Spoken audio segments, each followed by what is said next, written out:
Selamat datang di channel Budoyo Jowo, channel yang membahas tentang pewayangan di Indonesia. Sebelum lanjut klik subscribe dulu ya, agar tidak ketinggalan update video dari kami. Video ini adalah lanjutan dari cerita, Pandawa Gubah, bagian kedua. Di Medan Kurukshetra, Raden Seta sedang memimpin pembagian negara yang dihadiri raja dari kedua belah pihak. Pembagian wilayah dilakukan dengan hati-hati agar tidak terjadi kekeliruan. Menjelang malam pekerjaan sudah hampir selesai, namun mereka menghentikan pekerjaan mereka dan beristirahat. Prabu Baladewa tidur sejajar dengan Raden Seta, di bawahnya tidur Patih Sengkuni, Nakula dan Sadewa. Pada saat itulah Batari Durga datang je pesanggrahan dan dengan kesaktiannya, ia menyusup ke dalam perut Patih Sengkuni. Saat pagi hari tiba, Sengkuni bangun namun tiba-tiba ia menjadi linglung dan berubah pikiran, yang baik menjadi jahat. Ia mengatakan kepada Kurawa bahwa pembagian negara telah berlangsung secara tidak adil. Sengkuni mengatakan, hal itu dikarenakan perbuatan Sri Baladewa, Raja Mandura, yang kemarin didatangi oleh Arjuna. Ucapan Sengkuni itu membuat Prabu Baladewa marah. Dihajarnya Sengkuni, namun Sengkuni tidak merasakan sakit sedikitpun. Hal itu karena kesaktian Batari Durga berada padanya. Untuk meredakan kemarahan Prabu Baladewa, Nakula mengusulkan supaya memanggil Sri Kresna. Sri Kresna kemudian meminta agar Sengkuni seolah-olah dikeroyok. Namun sebenarnya Sengkuni dibawa ke pesanggrahan dengan disertai ucapan-ucapan yang manis.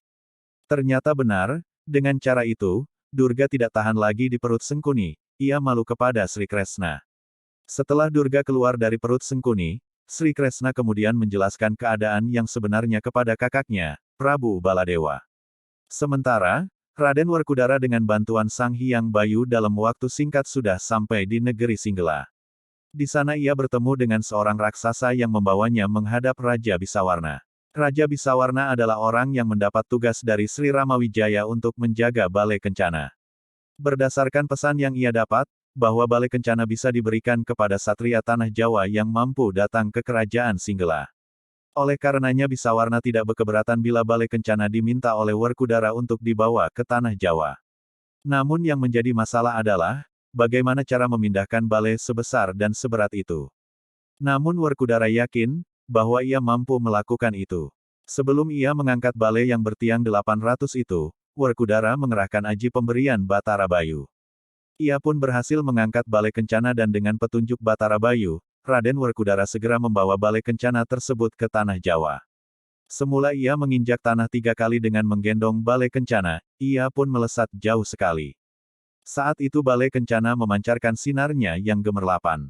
Kebetulan, Anoman yang sedang bertapa di puncak Gunung Kendalisada, melihat cahaya gemerlapan itu.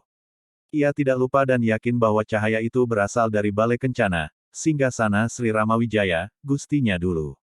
Anoman pun mengira bahwa ada seseorang yang ingin mencurinya.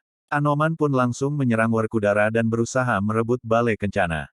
Pertarungan keduanya berlangsung sengit, hingga pada akhirnya Werkudara menendang Anoman yang saat itu berhasil merebut Balai Kencana. Namun Balai Kencana lepas dari tangan Anoman dan melesat jauh hingga jatuh ke dalam laut.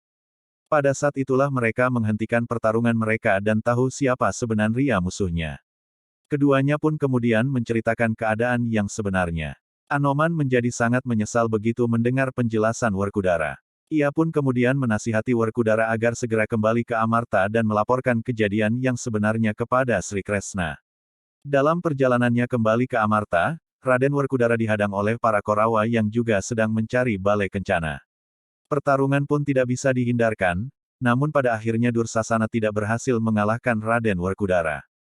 Utusan Korawa pun akhirnya mundur dan lebih memilih melanjutkan perjalanan ke Wirata. Mereka akan mengaku bahwa telah berhasil menemukan Balai Kencana namun dirampas di tengah jalan. Sementara itu di Tegal Kurukshetra, kedua kubu baik dari Pandawa maupun Korawa mengadakan pesta hingga larut malam.